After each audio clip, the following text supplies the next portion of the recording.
dose of vitamin B. B stands for Buckeyes, just in case that wasn't clear. You're listening to The Buckeye Show. Hanging out with my guy Pat Murphy tonight. Well, heads up, Devere Posey. He's going to join the program coming up here at 6:30. I wonder what we're going to talk about with him. The defensive line.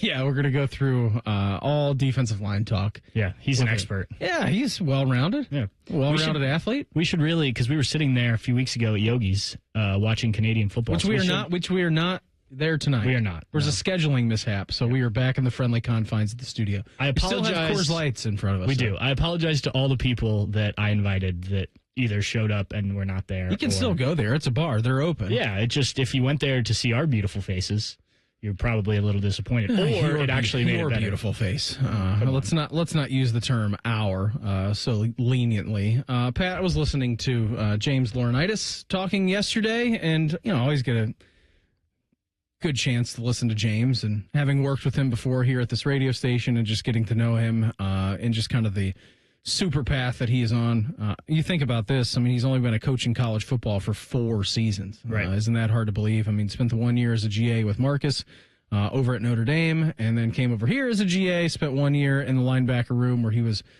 kind of de facto linebackers coach, and then last year, now this year, it's only his 4th year.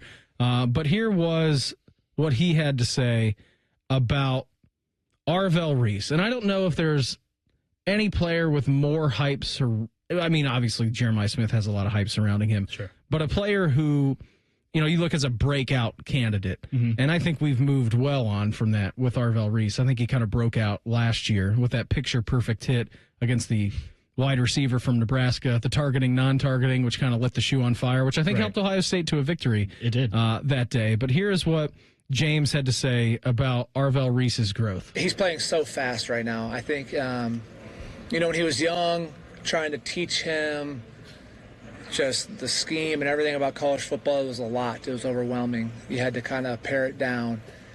And now it's like he has this ability to, not only his ability to diagnose, I think that's why I always fought for him to stay at linebacker. Because if you remember freshman year, we had some injuries with Amari Abor, and then all of a sudden Veli went to DN, and I kept pounding the table, just even as a GA, like, he can see it as a linebacker. He's got to play off the ball. He's too freakish not to, he can see the game well.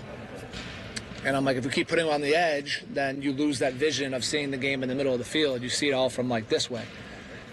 And so I'm glad we got him back. And then I pounded the table for Sonny to move the linebacker. But I think his diagnosing ability has just sped up, and now he can come off the field and he knows exactly what he did wrong on a play or what he did right and how he could change it the next time. And I think that's just growth. I want everybody to think about this here for a second, because they have a very deep linebacker room. But when you think that Sonny Styles has only been playing linebacker for 1 year, yep, and he is likely going to be a Block O winner. I don't want to put words in anybody's mouths over there at the Woody, but if there was a betting favorite on that, I think it would overwhelmingly be Sonny Styles. Now, to that point last year, I think you would have said that it would have been Jack Sawyer's to lose. But I still think, obviously, Sonny, with what he did last year and his accomplishment of coming up from safety into the linebacker position and having the season that he had, will obviously help that. Arvell Reese has been playing linebacker longer than Sonny Styles has, and now he's starting to come along. All right? He was coming along just fine last year. You saw some monster hits out of Arvell, how he wanted to rip your helmet off and put his helmet right through your sternum. You've got 2 dudes out there, and I'm sure that they will get multiple, and hear from James in just a second about Payton Pierce's development, but those 2 men at linebacker, and I say men and I don't say kids, because they're both, 6'4", 240 pounds, Pat? They're large human beings. That is quite the accomplishment, we think, this year for James. Bringing Arvell Reese along in the season that we expect him to have, and then Sonny Styles being one of the best linebackers in the country in his first year of playing the position, that's some serious coaching that he's doing. And obviously he's got the player accolades to go along with it. But again, being only 4 years into the coaching foray and building that linebacker room into what it is now, and seeing these guys' evolution just in a season, and then coming into another one, is nothing short of magnificent of what he's doing in that room. 100%. I think what you saw last year with Sonny and even Cody to some degree. He was fantastic. Yeah, but, I mean, that doesn't just happen. I mean, obviously Cody had been in the program and whatnot, but there was a reason Cody was a starter. Obviously, there were 3 linebackers on the field before Jim Knowles got there, but he lost a job. Now, he stayed with it. Credit to him. He kept working all that. But working with James Laurinaitis, you ask him about it, he will tell you. Sonny Styles was a safety. He was a nickel, right? Yeah. And obviously you put on the weight, you do the work and all that. But early in the season last year, I remember that Michigan State game. He made some plays just because he's big and he's Sonny. And it was a little tepid. Exactly. And you don't get to where he got 100 tackles and, now being on these preseason watch lists and stuff without a coach that knows what he's doing. And I think you're seeing that with Arvell. Again, another guy who, if you look at him a year ago playing versus what he'll look like out against Texas, not only a change in number, but he looks different. I mean, he said last year he was playing at 236, 237. He's 244 right now. Mm-hmm. And, that doesn't sound like a ton. And he grew 14 inches. I think that might be a bit much. Yeah. Not according to Austin. That doesn't sound a ton. It's only, a handful of pounds right there.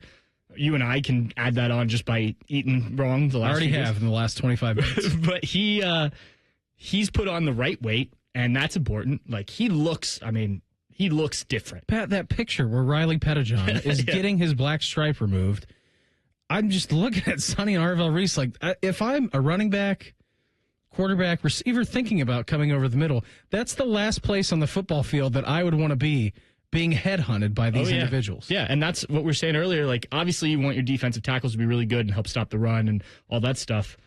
But it does help when you have those guys behind you. And that's not to mention Payton Pierce, who James Laurinaitis compared to a Tommy Eichenberg. He's a bit more vocal than Tommy. Yeah, he is. You know what? I was looking at his cut numbers that Reimer cut up here today, and I'm like, that's way longer answers than what Tommy gave up. But to your point, here is how James views his linebacker room with those 3 guys, Sonny, Arvell, and Payton, how they're all kind of on the same level. I see those 3 as they're all just right here.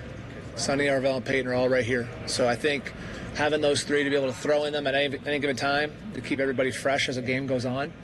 And Coach Patricia has, given, he don't really care. It's you're in charge of the rotation and a lot of roles. So, and that could be fluid. I tell the guys all the time, when you're at Ohio State, man, your locker is rented. You don't own anything.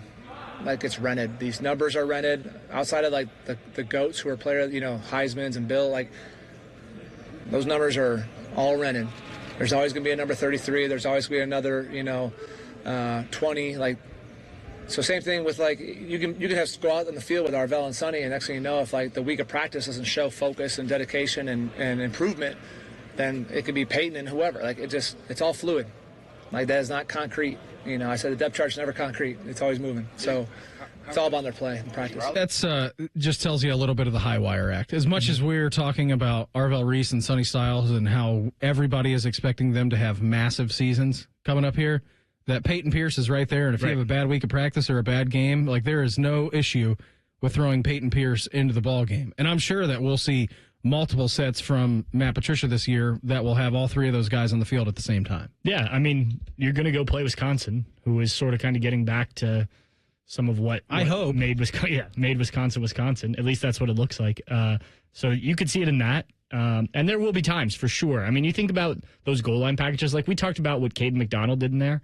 You got 3 linebackers, sometimes 4 linebackers in there, depending on the situation. So the other thing I think with listening to James talk, for everything he's done as a player at Ohio State, as a player in the NFL, and now early leading on tackler for the Rams. Yeah, all-time leading tackler in the history of the Rams. He is so modest. Yeah. He's talking about teaching these guys about all-American linebackers just because a lot of these guys don't know, which is, I think is a great idea. He's like, I'm going to skip me. It's come on, man. You're one of the best in the history of this program. Man, I'm just a 3-star from Wayzata. Yeah, and I think that's part of it. But I also think that if he went in there to that room, especially as a GA and a younger guy, and was just hey, look, this is what I did, this is what I did, you guys listen to me. I don't know if you get this. Maybe some guys respond to that, but I think more guys relate to what James is as yeah, if I need to show you something, I can still do it. And like, you can go find me. I can still do it on the field right now. Yeah, you want to go? Let me put a helmet on. We see him out at fall camp. He's a little lighter than his playing days. His neck is a little thinner, but he can still get in the mixer. 100%. And so I just think that he, as that coach, like, not only does he know what he's doing, but he knows how to relate to these guys, teach these guys, and that's so important. Every time I hear him talk and, like, not want to talk about himself, talk about his players, I think is great. Yeah, I do too. We'll hear from a little bit more from him in the 7 o'clock hour and some linebackers as well. For now, our guy, Devere Posey, he's going to pop